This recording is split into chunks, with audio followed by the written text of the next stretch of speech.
What's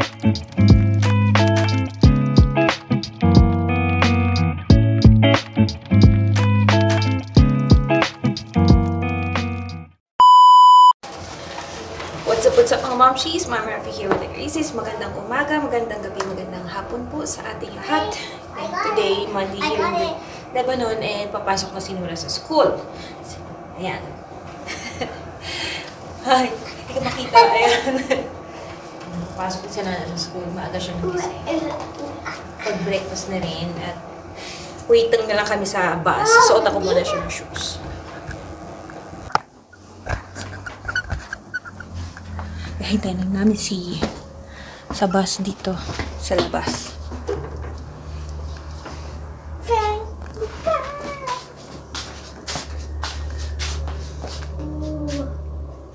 Can you stay on the sun, baby?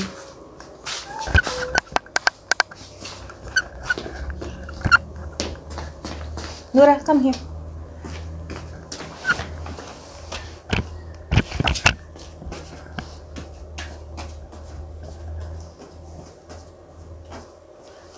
Wait lang, wala pa. Ito yung bag mo, nakalimutan mo na.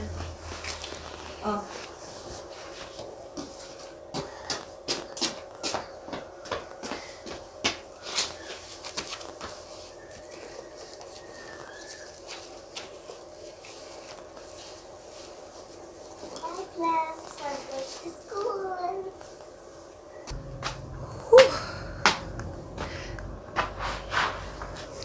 Sana to yung night ko.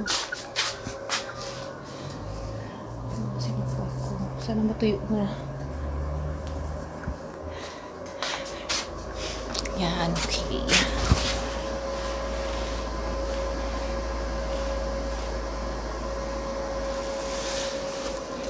Yan. Back to reality na tayo sa pagiging mom. Mommy duties na ulit.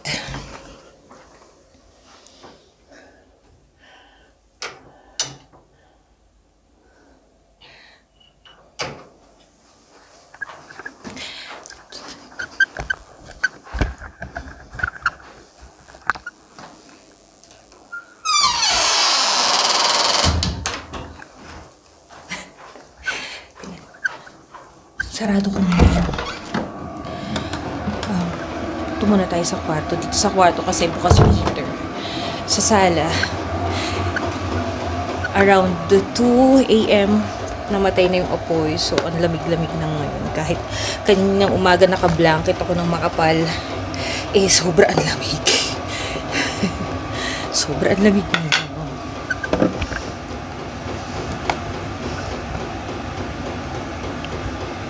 Ayan, mag-aayos muna tayo ng mga nilabhan natin. Yung ating mga sinampay, tutupiin ko na para mamaya konting touch up na lang. At hindi ko alam, hindi ko sure kung pag umaga ba si Firas or panghapon. Kasi minsan naman, late na siya pumapasok. Basta nandun yung supervisor niya. But I don't think today, hanggang Monday. Yeah, Monday wala. So, maga siya kaalis mo. Mga around 9 or, yeah, around 9. So, maya-maya gigisingin ko na rin si Papa. Magkakape na rin yan. And, ayun. Tatambay lang ako dito sa kwarto kasi kahit pa paano dito mainit. Diba? Ayan. Samahan niyo ako magtupi-tupi ng saglit.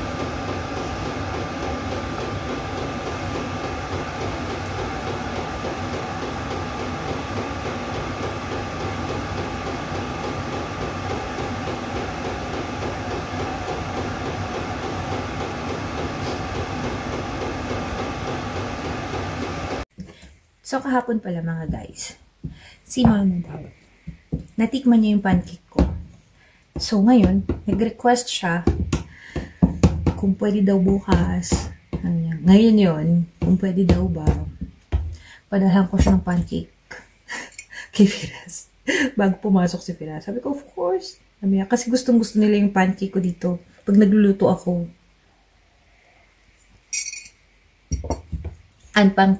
Ang pancake kasi dito, mga moms, yung pancake mix nila dito.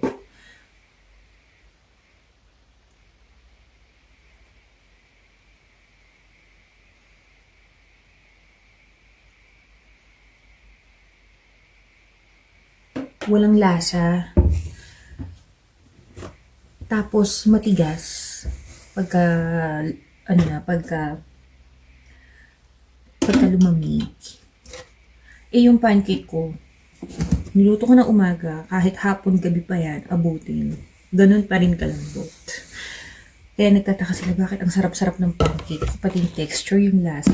Yung, as in, promise, ang pancake mixture dito walang lasa. Yung nabibili sa grocery na naka-box, di ba sa atin, masarap ang pancake, fluffy na masarap. Ganun ang ginagawa ko dito.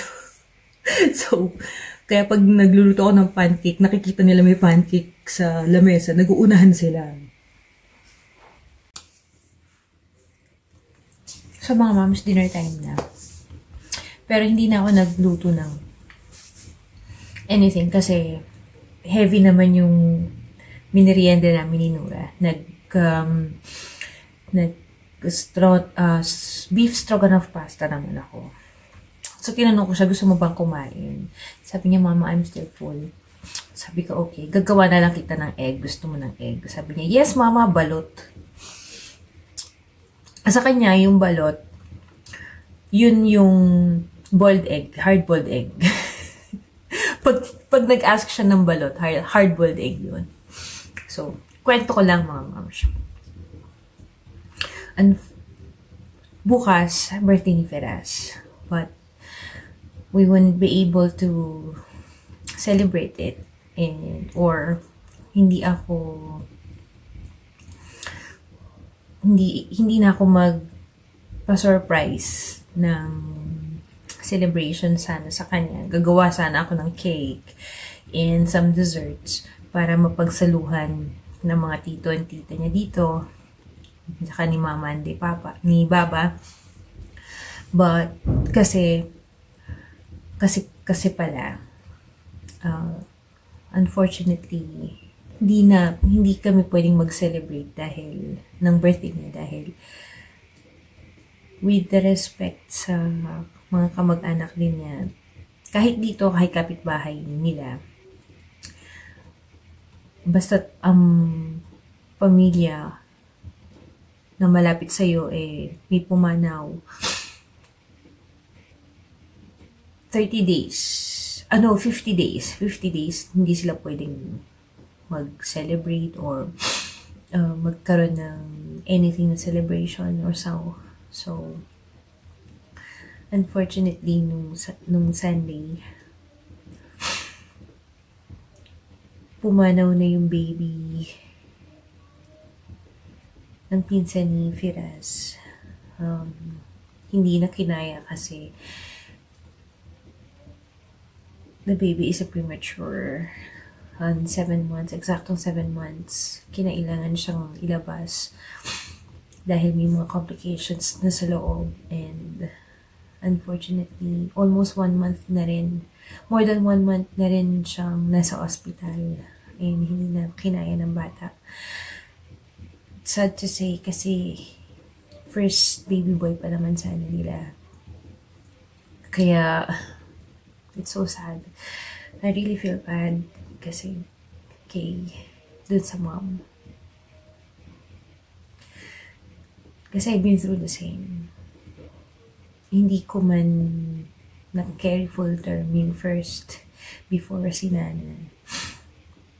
The pain is there. Kasi lalo na nakita mo yung heartbeat ng ultrasound. And all the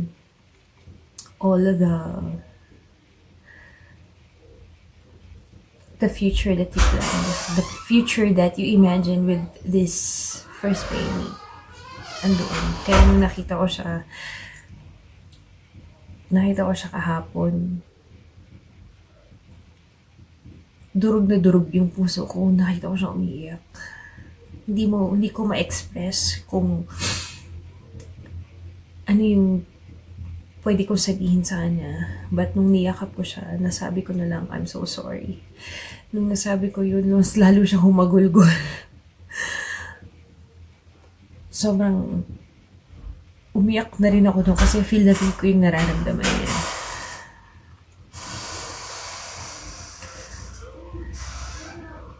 Sinura kasi ang rainbow baby namin.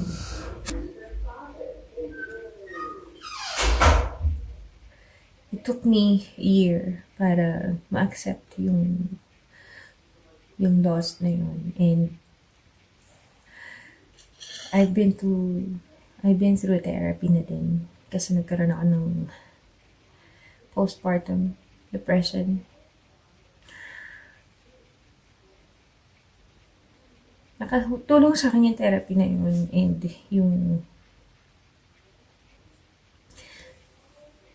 yung pag-crochet ko. Yeah, it helps me a lot. Kasi yung focus ko napunta dun. Tapos, habang nagko-crochet ako, gumagawa na lang ako ng damit niya para kay Nana. Actually, kahit nung dumating si Nana, andun pa rin yung almost kasi yung 1 year, saktong 1 year ang difference nila. Na dapat, nung pinanganak ko si Nura, dapat 1-year-old na rin siya. But, unfortunately, may ganun talaga eh. So, nakakalungkot. 4 na sana kami. Pero, that's God's grace. That's God's plan for us. Siguro hindi pa nga dapat nung time na yun. Kaya, binigyan pa niya ako ng time. Mas mahabang time. But, thanks God, now we're good. We're good. Kasi even si Firas nun, nag-struggle din siya. Hindi niya alam kung paano niya ako haharapin ng okay siya. Lahat, ginagawa niya lahat tuwing mag-day off kami. Talagang nilalabas niya ako, pinapasyal niya ako sa iba't ibang lugar. Para lang mabaling yung isip ko sa ibang bagay. So, yung pag-move on kasi,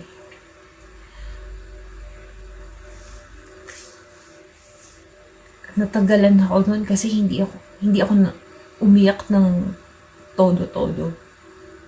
Na dapat, sabi sa akin ng therapist noon, yung therapist ko, sabi niya, kung nararamdaman mong gusto mong umiyak ka.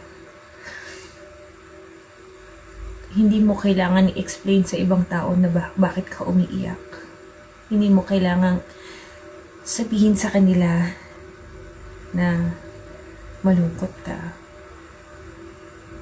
It's given, you've lost. And grieving has no time.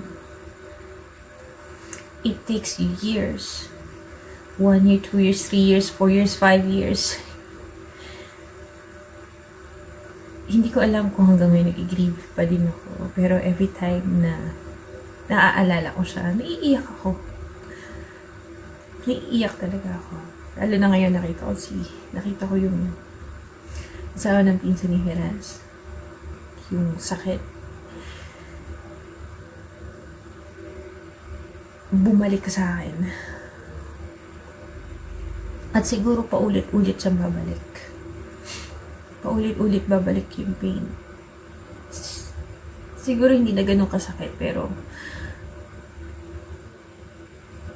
yung pain na maaalala mo kung ano yung struggle mo habang pinagdadaanan yung pain na yun.